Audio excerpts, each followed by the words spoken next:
Hello everyone, कैसे हो आप सब। वैसे तो आप सभी अच्छे होंगे और अगर नहीं भी होंगे तो आज जो ये न्यूज़ आई है उसे सुनकर आप जरूर अच्छे हो गए होंगे। फाइनली आज आप सभी का इंतज़ार खत्म हुआ।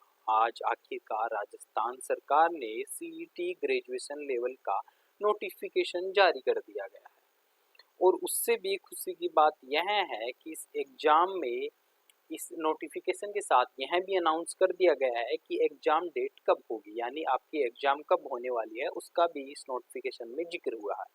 वरना अमूमन ये होता है कि नोटिफिकेशन तो एग्ज़ाम का आ जाता है बट एग्ज़ाम कब कंडक्ट होती है पता नहीं चलता।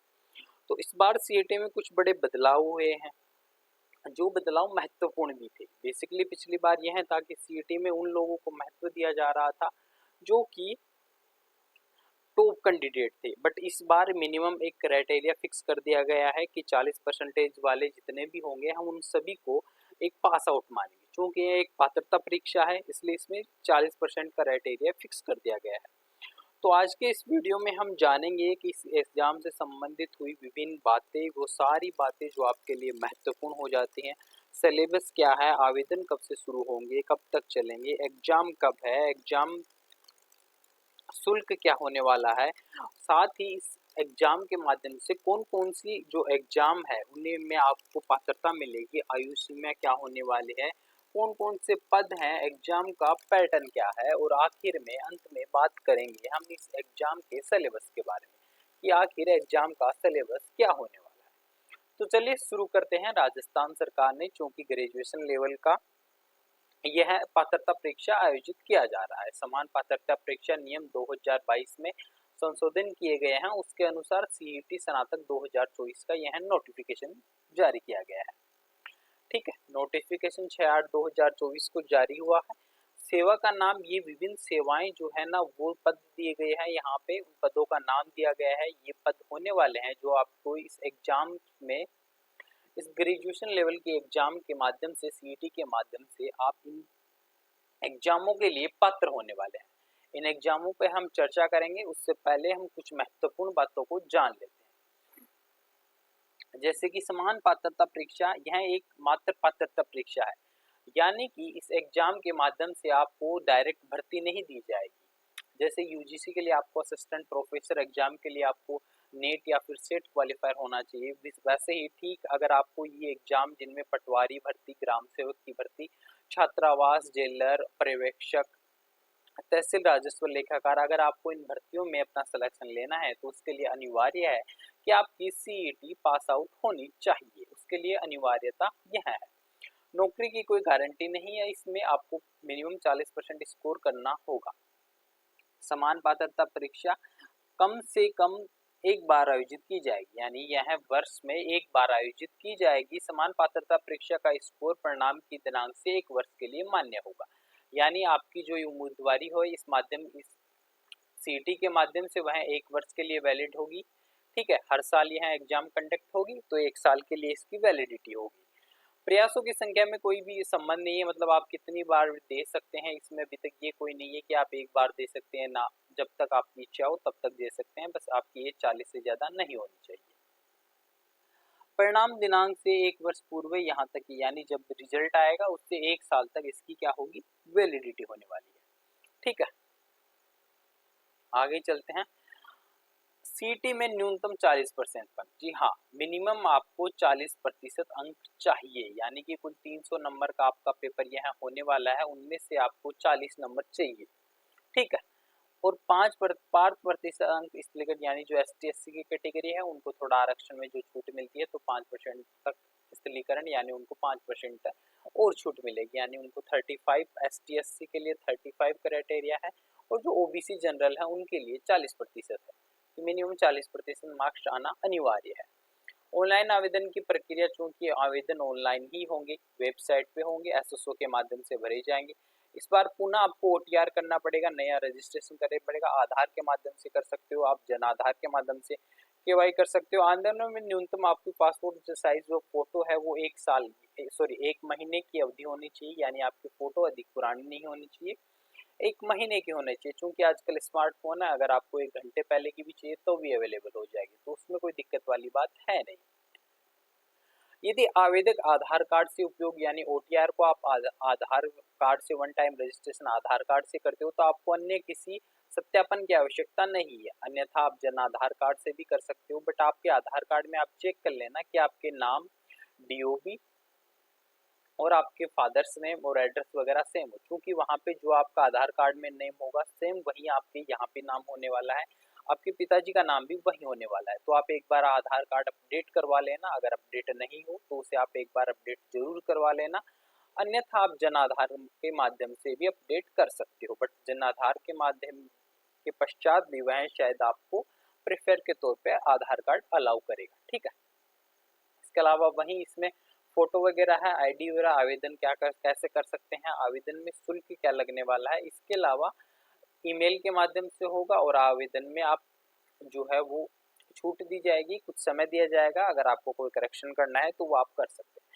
जो शुल्क लगने वाला है वो जनरल कैटेगरी के लिए 600 रुपये लगने वाला है, ओबीसी एसटी एससी के लिए 400 और दिव्यांग जनों के लिए भी 400 लगने वाला है। हालांकि जो पहले से यानी पूर्व में एक दर्शीय वन टाइम ओटीआर अगर आपने जमा कर चुके हैं तो आपका पुनः आवेदन नहीं लगेगा, यानी अगर आपने पहले आवेदन कर चुके हैं तो आपका पुनः ओटीआर के पैसे नहीं लगेंगे, उसी में हो जाएगा, उसी में अपडेट हो जाएगा। चलिए विभागों के नाम बात करें तो विभाग गृह रक्षा विभाग के अंदर आता है प्लाटू कमांडर, विभाग हमारे लिए महत्वपूर्ण नहीं है, प्लाटू कमांडर आता है। इसके अलावा जिलेदार आता है, पटवारी, कनिष्ठ लेखाकार, तहसील राजस्व लेखाकार, पर्यवेक्षक महिला, पर्यवेक्षक उप जेलर, छात्रावास अधीक्षक ग्रेड सेकंड, पटवारी, ग्राम विकास अधिकारी, यानी इस बार पटवारी और ग्राम विकास अधिकारी को भी शामिल कर दिया गया था जो कि पिछली सीईटी में शामिल नहीं थे। इसके अलावा कनिष्ठ लेखाकार को भी शामिल किया गया था, यानी आपकी 3 सबसे बड़ी भर्ती जो की है वो इस बार सीईटी के माध्यम से होने वाली है। तो सीईटी इस बार बहुत महत्वपूर्ण हो जाता है, साथ ही इसमें 1/3 माइनस मार्किंग भी है इस बार, पिछली बार माइनस मार्किंग नहीं थे, तो इस दृष्टि से भी यह काफी महत्वपूर्ण हो जाता है, ठीक है। तो इस बार माइनस मार्किंग है, जो कि पिछली बार लास्ट टाइम माइनस मार्किंग नहीं थी, बट इस बार माइनस मार्किंग भी है और पेपर आपका 300 नंबर का होने वाला है, उसमें आपको 40% चाहिए। इसके अलावा कुछ खेल क्राइटेरिया में आपको आरक्षण से संबंधित दिए गए हैं, अगर आप स्टेट चैंपियन है, नेशनल चैंपियन है, तो उनसे संबंधित आपको कुछ छूट दी गई है, कुछ आरक्षण दिया गया है। दिव्यांग जनों के लिए अलग से आरक्षण की व्यवस्था की गई है, ठीक है।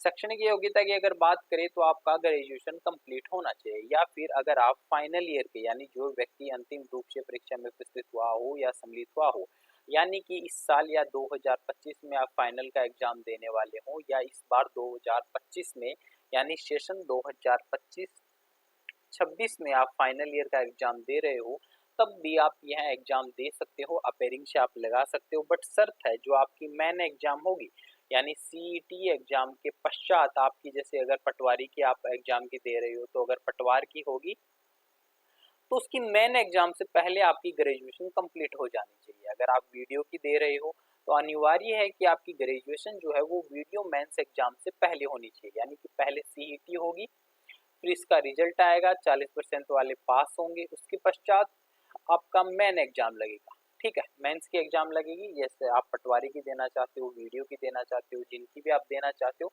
तो उन एग्जामों की मेंस से पहले आपका ग्रेजुएशन कंप्लीट हो जाना चाहिए, तब तो आप इसके लिए अप्लाई कर सकते हो। हालांकि मैं आपको कहूँगा कि चाहे आप सेकेंड ईयर में ही क्यों ना हो, आप जरूर दीजिए, क्योंकि हमारे यहाँ कोई फिक्स नहीं है कि एग्जाम कब होगी। एक बार नोटिफिकेशन आ जाते है, उसके बाद में ठंडे बस्ते में डाल दिया जाता है, पता नहीं कब एग्जाम कंडक्ट करेंगे। इसलिए मैं आपको सभी को सलाह देना चाहता हूँ, चाहे आप सेकंड ईयर में हो या फिर आप फाइनल ईयर में हो, अगर आप फाइनल ईयर में हो तब तो आपको अनिवार्य तौर पे देना चाहिए, और अगर आप सेकंड ईयर में भी हैं तब भी मैं आपको कहूँगा कि आपको यह एग्जाम जरूर देना चाहिए, ठीक है। अनिवार्य तो देना चाहिए, अगर आप एकेडमिक में अपना लेवल, अगर आप मतलब गवर्नमेंट एग्जाम की अगर आपको तैयारी करना चाहते हो तो आपको जरूर देना चाहिए। राष्ट्रीयता चूंकि भारतीय देंगे भाई, नेशनल इंसान तो यहाँ पे क्या ही करने आएंगे, ठीक। आयु सीमा की अगर बात करूँ तो 1 जनवरी 2025 से 18 वर्ष आयु प्राप्त कर चुका हो और 40 मैक्सिमम है। हालांकि कुछ आयु में छूट भी दी गई है ओबीसी एसटी एससी के लिए,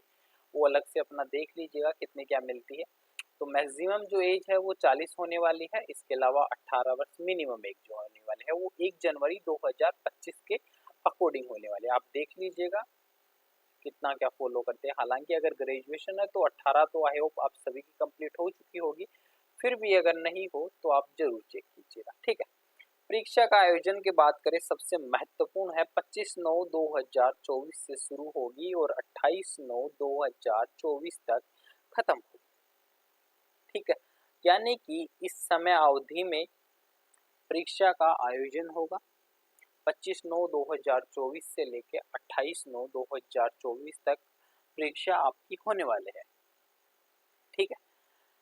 यदि एक से अधिक चरणों में परीक्षा आयोजन होती है तो नॉर्मलाइजेशन किया जाएगा। नॉर्मलाइजेशन में हालांकि कुछ अगर कुछ टफ टफ टॉपिक आ जाता है, कुछ सवाल टफ आ जाता है तो उनको कुछ नंबर दे दिए जाते हैं।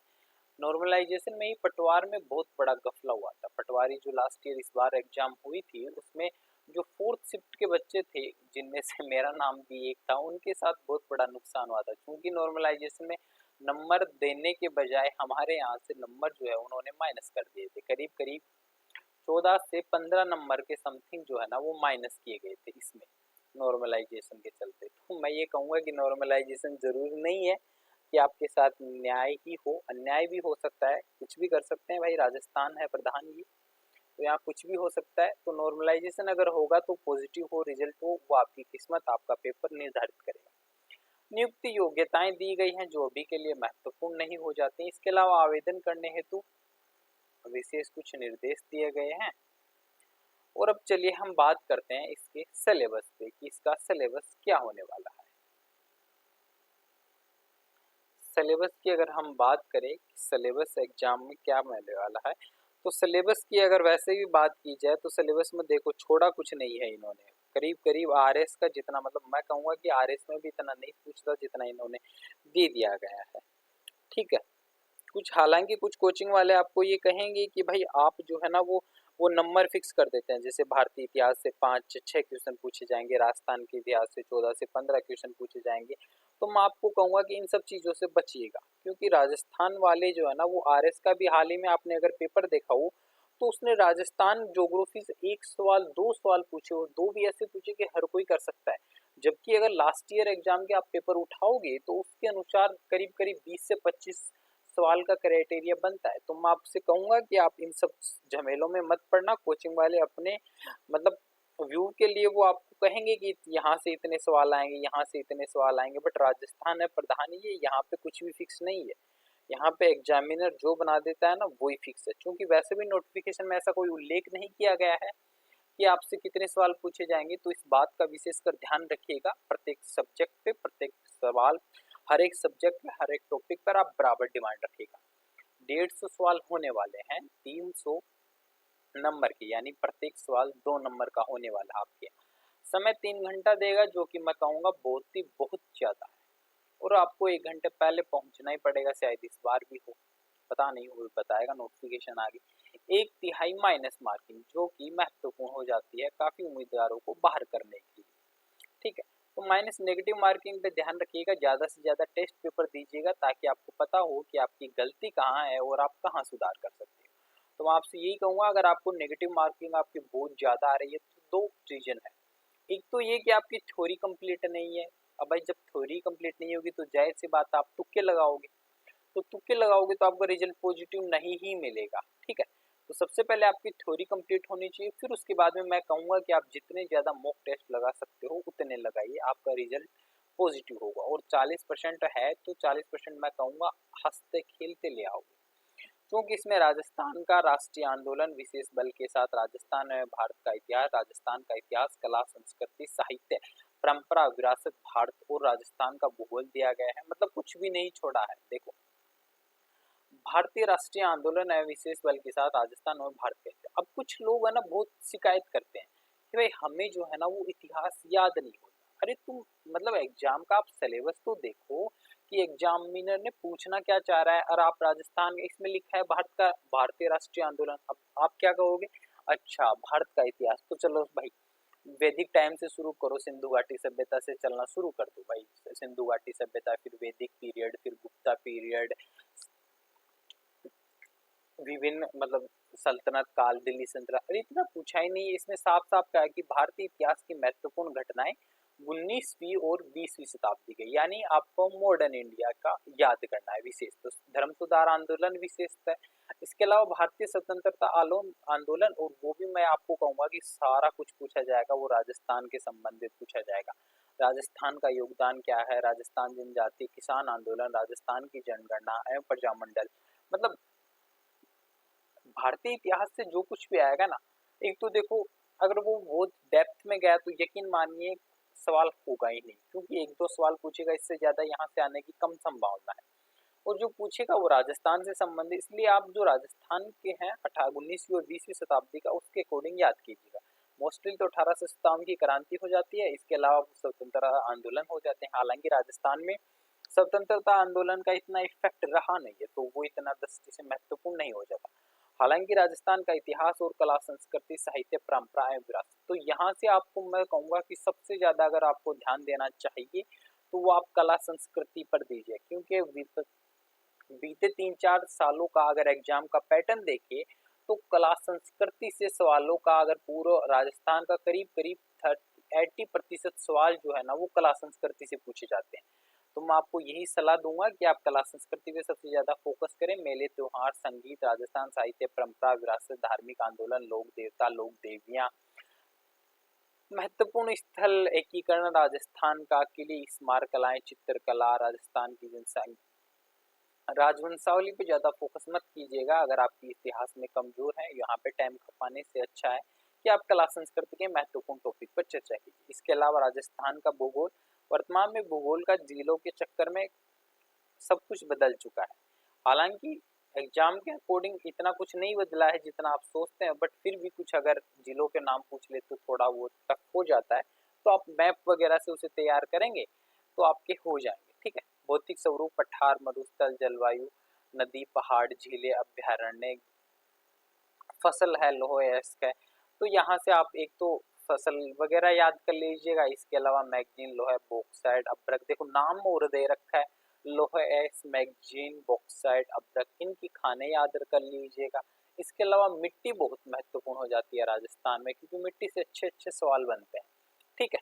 राजस्थान का भूगोल है, सॉरी मैंने भारत का भूगोल बता दिया ना, हाँ भारत का भूगोल हो गया। फिर ये राजस्थान का वन्य जीव अभ्यारण्य मुद्रा वही है जो राजस्थान का भूगोल है, वही भारत का आएगा, अलग से तो कुछ बनेगा नहीं। बट वहाँ पे महत्वपूर्ण मिट्टी वाला टॉपिक सबसे ज्यादा महत्वपूर्ण हो जाता है। और पर्वत पठार नदी झरने वगैरह, नदियों में सहायक नदियां महत्वपूर्ण होती हैं।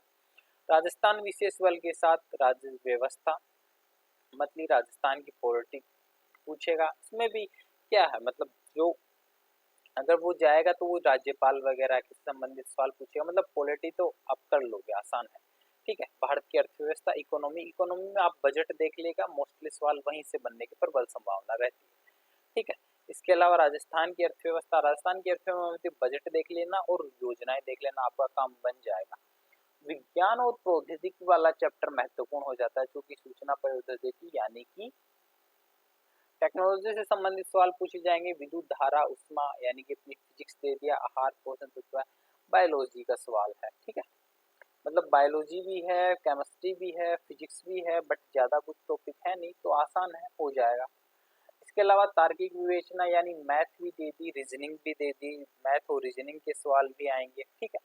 हिंदी के सवाल पूछे जाएंगे, इंग्लिश है, और अंत में बच गया कंप्यूटर, वो भी दे दिया। तो आप देख रहे हो सिलेबस मतलब इतना आरएस का नहीं है, उससे ज्यादा तो इसका दे दिया। आरएस में भी कंप्यूटर नहीं आता, ठीक है।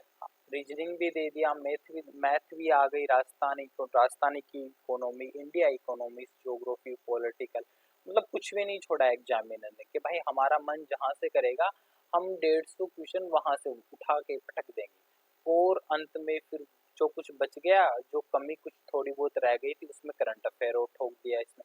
करंट अफेयर राजस्थान से संबंधित पूछा जाएगा। अभी ओलंपिक चल रहे हैं, क्योंकि ओलंपिक चल रहे हैं तो ओलंपिक में राजस्थान के कौन कौन से खिलाड़ियों ने पार्टिसिपेट किया है वो सब आप देख लीजिएगा।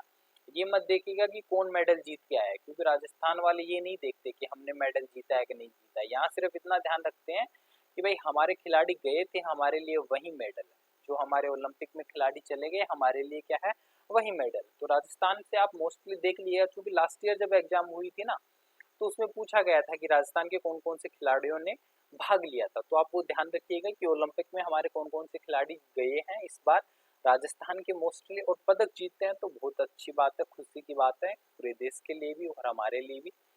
तो पदक आए तो ठीक है, वरना एक बार ध्यान रखिएगा कि राजस्थान कौन कौन से उनके खिलाड़ी के खेल याद देख लेना और उनके नाम वगैरह देख लेना। इसके अलावा मैं नेक्स्ट वीडियो में आपको संपूर्ण सिलेबस पे एक बार और विशेष चर्चा कर दूंगा, जिसमें आपको मैं स्पष्ट कर दूंगा कि आपको कौन कौन से टॉपिक कहाँ कहाँ से पढ़ने हैं, जिससे आपका 40% का काम बन जाएगा। 40 से अबाउ भी मान के चलो, अगर आप 60 का टारगेट रखो तो मैं आपको कहूंगा कि आप 40% हंसते खेलते ले आएंगे। ज़्यादा से ज़्यादा मॉक टेस्ट दीजिएगा, ठीक है। Thank you so much for watching my video. जल्द ही मिलेंगे हम नेक्स्ट क्लास में, तब तक के लिए आप पढ़ते रहिएगा, आगे बढ़ते रहिएगा। जय हिंद।